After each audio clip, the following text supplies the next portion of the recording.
Bonjour David, merci de nous retrouver sur le studio Live Animalis. Bonjour. Vous êtes le président et fondateur d'Humanimal. Comment définiriez-vous cet organisme? Alors Humanimal est un organisme de formation un peu particulier. J'ai créé cet organisme en 2015.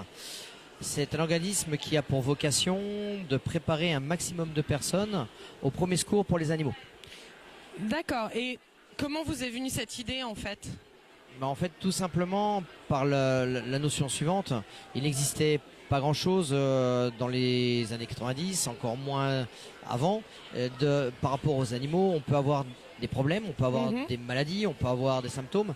Et l'idée m'est venue, moi j'ai une première partie de vie dans les premiers secours humains, militaires, jusqu'à un certain niveau, pendant un certain nombre d'années. Et en fait, quand j'ai arrêté de faire mon ancien métier, l'idée était de dire la chose suivante.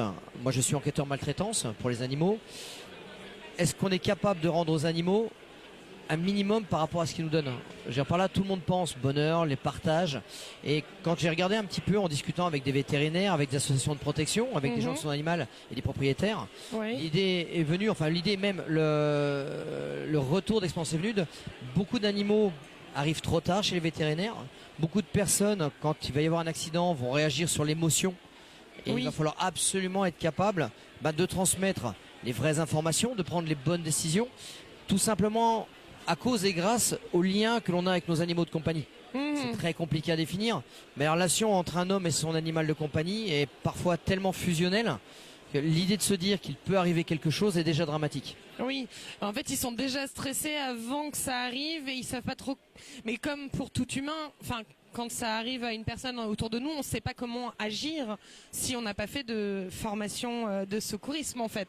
Tout à fait.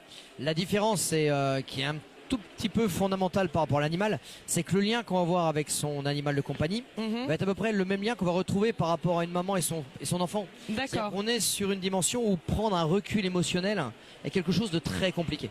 Donc moi j'ai voulu absolument, quand on a créé Humanimal, qui est un organisme de formation professionnelle, qui est certifié, nous sommes datadockés, c'est réellement créer quelque chose basé sur le réel.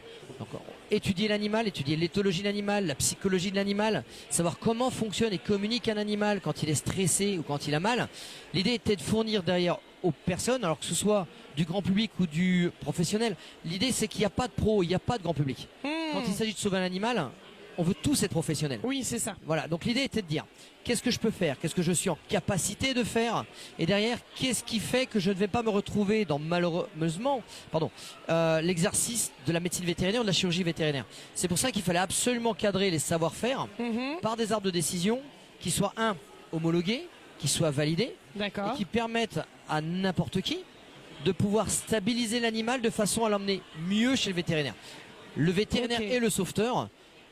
Moi j'ai pris pour parti de former les primo-sauveteurs. Et le primo-sauveteur c'est tout le monde et n'importe qui. C'est un enfant de 14 ans, c'est une dame quand j'en ai eu de 87 ans, c'est quelqu'un qui est handicapé lourd, c'est un aveugle. On a tous un amour inconditionnel pour les animaux, mais on n'a pas le droit de se tromper, on n'a pas le droit d'être frustré, on n'a pas le droit d'avoir appris un mauvais geste. D'accord. Et donc c'est pour ça qu'on veut absolument dans les formations enlever du côté du formateur l'aspect cow-boy. Oui. Vous voyez ce que je veux dire? Complètement. Mais alors qu'est-ce que vous proposez exactement comme formation aujourd'hui? Alors la formation de premier secours telle qu'Humanimal la préconise. Donc déjà Humanimal c'est pas une personne, c'est un groupe. D'accord. Aujourd'hui je fonctionne avec des vétérinaires, je fonctionne avec des éducateurs canins, je fonctionne avec des gens qui sont dans l'enquête maltraitance, et dans la cause animale. L'idée était de réellement dire aux gens, c'est pas du secourisme humain. Le secourisme humain, on va travailler avec des gens qui ont l'habitude, des gens qui se laissent faire, des gens qui aident. Là il faut absolument faire comprendre à tout le monde la réalité. Et c'est pour ça que je voulais absolument dans cette formation être le plus crédible possible. Donc l'idée de cette formation Humanimal, déjà, c'est le travail avec les animaux des stagiaires. On travaille toujours avec les animaux des stagiaires tout simplement par respect. On peut travailler avec des peluches. Oui. Mais c'est respectueux. Une peluche, si on veut la sauver, on prend un dé à coudre, du fil, une aiguille, et on fait des formations peluches. L'idée c'est de pouvoir travailler avec des animaux tout en étant à l'écoute de ce que va renvoyer l'animal. Est-ce qu'il a envie de jouer avec nous? Est-ce qu'il n'a pas envie de jouer avec nous? Parce que la partie formation est une partie ludique. D'accord. Donc autant le stagiaire qui va venir avec son animal, chien ou chat, lui va apprendre à manipuler son animal, alors que l'animal a envie de jouer, l'animal n'aime pas forcément ce qu'on fait. C'est pour ça qu'on va bosser à deux. une personne qui rassure l'animal, une personne qui fait le geste. D'accord. Et toute la journée, on va alterner pratique et théorie. On ne forme pas les gens au mimétisme. L'idée, c'est de comprendre dans une formation qui est longue, 8 heures du matin, on accueille les gens, 8h, 8h30, on détend les animaux, on les présente ensemble, 8h30, il n'y a plus de laisse. Et de 8h30 jusqu'à à peu près 18h30, on va alterner théorie et pratique. D'accord, oui, voilà. C'est intense quand même. C'est intense parce que les gens le méritent et les animaux le méritent. Oui. Et en fait, on va se rendre compte que plus on va alterner ça, plus on va commencer à croire que c'est possible. D'accord. Et plus en fait, ce qu'on croit totalement impossible avant, on va fonctionner. Et l'idée, c'est de réellement mettre les gens en corrélation de la réalité et qu'ils se disent oui, même si ça peut ne pas marcher, au moins j'aurais essayé. Oui, oui. Et l'idée, c'est on va apprendre à l'animal à accepter un geste, on va apprendre aux gens à accepter à bien faire ou à avoir raté le geste et donc à recommencer. Donc je trouve que c'est une formation qui peut être très positive. Aujourd'hui, on vit une société qui est très égoïste, une société d'intérêt. Moi, je fais des formations de partage où en fait, on est sur de l'interspécifique, on est sur de la communication au sens humanité avec un H. Oui, oui. Et ça vaut tout l'or du monde.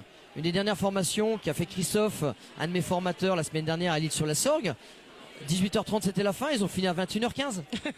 Oui, les gens n'ont pas envie d'arrêter parce qu'ils apprennent en fait et puis parce qu'on est sur on est sur un groupe, on est sur une notion d'évidence. Moi je bosse aujourd'hui avec des gens très connus, je bosse mon premier parrain c'est Yves Layani, Laetitia Barlerin, je bosse avec Jean-Philippe Darnaud, avec Large des Associations, je suis enquêteur maltraitant chez Stéphane Lamar, je bosse avec une superbe association à qui je donne tout qui est la Petite Bohème, Ice Cream The Amstaff, oui. C'est ma mascotte. D'accord. J'ai la chance d'avoir rencontré des gens extraordinaires, des gens qui donnent leur temps, mais qui donnent du positif. Pas des gens qui se plaignent, pas des gens qui ont abandonné, des gens qui disent tout est possible. Et ben moi, mon métier aujourd'hui en premier secours animalier, c'est de dire aux gens, on peut, on doit essayer, et que si ça marche pas, on doit accepter qu'on a essayé. Mais ça n'a pas marché. Voilà, c'est tout. Oui, mais c'est pas grave. Et justement, pour rebondir sur ce que vous disiez, donc vous avez de forts liens avec Jean-Philippe Darnaud, le président d'Animalis, et l'Arche des Associations. Quels justement sont vos liens avec ces deux entités, Animalis et l'Arche des Associations? Je vais traduire ça par un seul mot, respect. En fait, on entend beaucoup. Alors deux choses vraies, deux choses fausses. Internet. Animalis est affiché partout pour l'animalerie, la chose à abattre. Oui. Ce qu'on oublie. Animalis derrière, c'est des hommes, c'est des femmes, c'est des gens qui aiment les animaux aussi. Mais Animalis aussi, c'est l'Arche des Assos. C'est aussi l'éco-cirque d'André-Joseph Bouglione. Oui. C'est aussi Noreen Shine avec tout ce qu'il a pu faire pour. C'est aussi toutes ces petites choses. Mais il y en a encore plein, mais c'est pas à moi de le dire. Moi, je suis aujourd'hui là pour dire quoi? À tous les énervés, à tous les gens pas contents, que la critique, elle est toujours facile quand on est loin. Mais moi, j'engage tout le monde. Il suffit de prendre l'adresse mail de Jean-Philippe Darnaud, d'avoir un problème avec Animalis, c'est un problème avec son président, directeur général, puis tout simplement de lui écrire et de lui demander son avis. Pourquoi avoir un problème avec une personne, avoir un problème dans un magasin avec un cas de gale ou d'autres choses, ça peut arriver. Avoir la rage contre un système, pourquoi pas. Mais pouvoir discuter, critiquer et remettre les choses en profondeur, aujourd'hui je pense que ce serait une marque de courage. Je suis enquêteur maltraitance et aujourd'hui je vois que la maltraitance elle est avantage sur les réseaux, davantage sur les gens que je ne vois pas sur le terrain. Je suis désolé, il y a des endroits où les animaux sont maltraités juste parce qu'on ne sait pas s'en occuper. Oui. Il y a des gens qui maltraitent par méconnaissance de l'animal, qui abandonnent par méconnaissance de l'animal. Il y a des éleveurs débordés aussi. Oui, quand on est débordé, qu'on n'a pas les moyens, parfois on se retrouve dans des contraintes qui font que la maltraitance va être là. Alors l'idée de dire on stigmatise, ou on marche sur une évolution en s'écoutant, en s'entendant, en rencontrant les gens. Il reste encore une journée et demie à l'Animal Expo. Jean-Philippe Darnaud est là, mais pas que Jean-Philippe, Christine Lys, FX. Tous les gens de l'Arche des Associations, il y a un pavillon complet, le pavillon adoption, que l'Arche des Assos et que Jean-Philippe a mis à disposition de tout le monde. On a la rage sur ce pavillon, mais on a la rage d'être positif et de dire on peut tous, plutôt que de critiquer, essayer d'évoluer. Voilà. Oui, complètement. Donc, mon lien, le lien humain-animal, respect des animaux, humain-animal, c'est du partage, humain-animal, c'est des gens qui ont envie de dire c'est possible. On n'est pas des cow-boys, la formation. Moi aujourd'hui je vois tout, je vois un effet de mode, je vois des gens qui se lancent dans les premiers secours pour dire nous on est là. Moi je dis faites ce que vous voulez. Je dis maintenant à partir du moment où vous le faites dans le respect des gens, le respect des animaux, mais lâchez-vous quoi. Mais faites-le toujours, les yeux dans les yeux et en respectant les gens. Voilà. Merci beaucoup David et puis rendez-vous sur le pavillon Planète Adoption et Compagnie by Animalis alors. Et avec grand plaisir et puis venez comme vous êtes. Avec grand plaisir. Allez, merci. Au revoir. Merci.